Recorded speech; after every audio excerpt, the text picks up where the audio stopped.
नहीं है।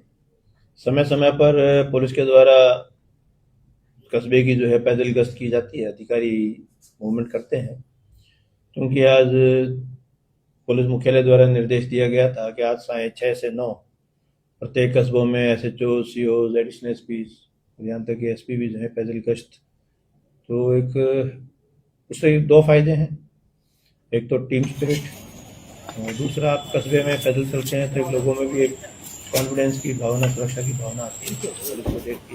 हाँ, थोड़ा और ज्यादा। और जब आप पैदल चलते हैं तो कई समस्याएं सामने दिखती हैं हमारे। तो कोई छोटे मोटी जो समस्याएं पुलिस से संबंधित हैं, ट्रैफिक से संबंधित हैं, अतिक्रमण से संबंधित हैं, वो भी चिन्हित होती हैं और समय रहते उनका भी जो है निदान किया जाता है। तो ये कॉन्फिडेंस बिल्डिंग मेजर बोलते हैं इसको। तो ये समय समय पर होता रहता है, होता रहना चाहिए। उसी की परिप्रेक्ष्य में आज किया जा रहा है। तो मुझे बताते हुए बड़ी खुशी हो रही है कि इस पे हमने जीरो टॉलरेंस की पॉलिसी रखी है, और इसी के चलते मेरे आने के बाद पहले भी टीमें काम कर रही थी, आने के बाद भी और काम हुआ है। और जितने भी बदमाश हैं, सो कॉल्ड, जो सोशल मीडिया पे जिन्होंने धमकियां दी हैं या थ्रेटनिंग या वेपन्स के साथ डिस्प्ले किया है, उनको हम समय समय पर जैसे सूचना आई है उनको लाया है, राउंड अप किया है, हथियार की बरामदगी की है।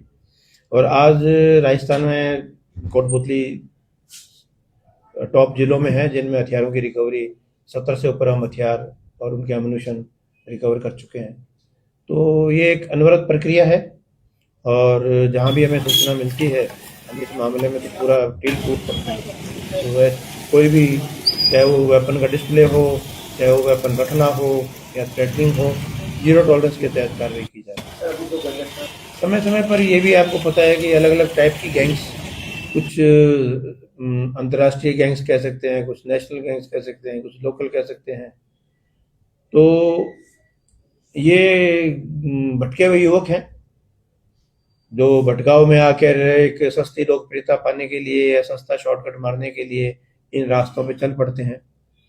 तो हमारा प्रयास ये रहता है कि इस तरह के जो भी लोग हैं उनको राउंड अप किया जाए, काउंसलिंग की जाए, दुनियादारी उनको बताई जाए कि जो ये मार्ग उन्होंने चुना है ये केवल और केवल नुकसान का मार्ग है, इससे फायदा नहीं होना। और जो अन्य लोग जो उनको देखकर दिग्भ्रमित हो सकते हैं, तो उनको भी एक मैसेज आता है कि, क्योंकि जब ये माफीनामा वीडियो पे बोलते हैं और इनकी हरकत, इनकी जो हालात बाद में वो देखते हैं, तो पता लगता है कि ये दिखता ही आसान है, मुश्किल बहुत है। तो एक गलत रास्ता है, इसको ना चुने, इनको अपना आइडियल ना बनाए। ये युवाओं के लिए संदेश है। मुख्यालय में हमें दिया है, तो साइबर थाने की अनुमति आ गई थी, आते ही हमने साइबर थाना खोल दिया। साइबर थाना में यही है कि दो तीन तरह की इसमें कार्रवाइयाँ होती हैं। एक तो व्यक्ति विशेष के साथ कोई फ्रॉड हो जाता है, तो 1930 पे वो कंप्लेंट रजिस्टर करता है, उस कंप्लेंट के मुताबिक वो हमारे पास फॉरवर्ड होके आ जाती है, उस पर मुकदमा दर्ज होके हमारे लेवल पे हम उस पर जो है तहकीकात करते हैं, और जो पैसा इन ट्रांजिट रुक गया है उसको रिकवरी करवाते हैं, जो आगे चला गया उसको और रिकवर करने का प्रयास करते हैं। एक जो ट्रेंड चल रहा है वो म्यूल अकाउंट्स का, कि खातों पे जो है उधारी पे जो है अकाउंट्स लेके उनमें जो है ट्रांजेक्शन करना, तो समय समय पर हमारे पास वो भी आती रहती है। और एक सूचना हमें मुख्यालय से I4C से मिलती है प्रतिबिंब के नाम पे, कि आपके एरिया में बहुत ज़्यादा इस तरह के जो साइबर की एक्टिविटी होती है, तो वो एक नेशनल लेवल पे उनको चिन्हित किया जाता है और रेड डॉट्स में हमें बताया जाता है। पर उसमें मैंने जो अमूमन देखा है, क्योंकि हमारे पास NH-48 है, तो ज़्यादातर अमूमन जो इन ट्रांजिट लोग होते हैं जो दिल्ली से, गुड़गांव से आगे जा रहे हैं, गुड़गांव जयपुर जा रहे हैं या जयपुर से वापस जा रहे हैं, इन ट्रांजिट वाले लोग ज़्यादा हैं। लोकल जो है प्रतिबिंब वाले हमें बहुत कम मिले हैं, लेकिन जैसी भी सूचना मिलती है हम वेरीफाई करते हैं, कार्रवाई करते हैं। सर, सर्दी का सीजन शुरू हो गया है, क्षेत्र में चोरियों के मामले बढ़े हैं, उसको लेकर किस तरह का?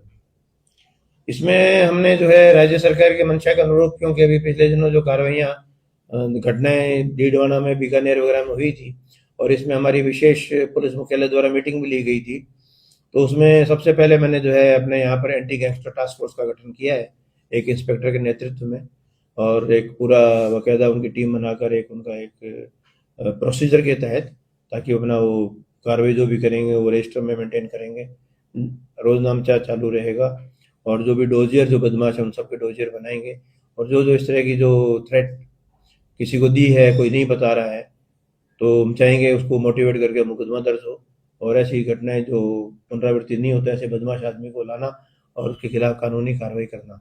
सड़क दुर्घटनाएं कम करने के लिए अपने प्रयास कर रहे हैं, कितना क्या सफल हुए हैं? इसमें जनता का सहयोग मिला है और आईजी साहब के निर्देशानुसार हमने जो है 2 जिलों ने इसको लिया था। आपको बताते हुए मुझे बड़ी खुशी हो रही है कि जो NH-48 मॉडल है इसको राज्य सरकार ने स्वीकार किया है और अपने परिपत्र में NH-48 के मॉडल के अनुरूप अन्य 6 लेन पर इसको लागू करने की मंशा जाहिर की है। तो निस्संदेह वो हमारी टीम की एक उपलब्धि रही है कि उसको जो है राज्य सरकार पर ये सम्मान मिला है। और इसमें मैं ये कहूँगा कि मेरा भी मानना है, अभी मैं जैसे दिन में रात में चलते हैं, 80% की पालना तो अभी भी हो रही है। सर, भैरव थाने में पर्याप्त स्टाफ नहीं है, ये भी एक बड़ी चुनौती है पुलिस के लिए। देखिए, ये चुनौती मेरे पूरे जिले में ही है, अकेले भैरव डिस्ट्रिक्ट अछूता नहीं है। यहाँ तक मैं बता दूं कि मैंने मेरी पुलिस लाइन खाली कर रखी है, जितने मेरे पास स्टाफ है मैंने तमाम थानों में बांट रखा है। अब जो भी है इन्हीं साधनों के साथ हमें काम करना पड़ेगा। Thank you sir.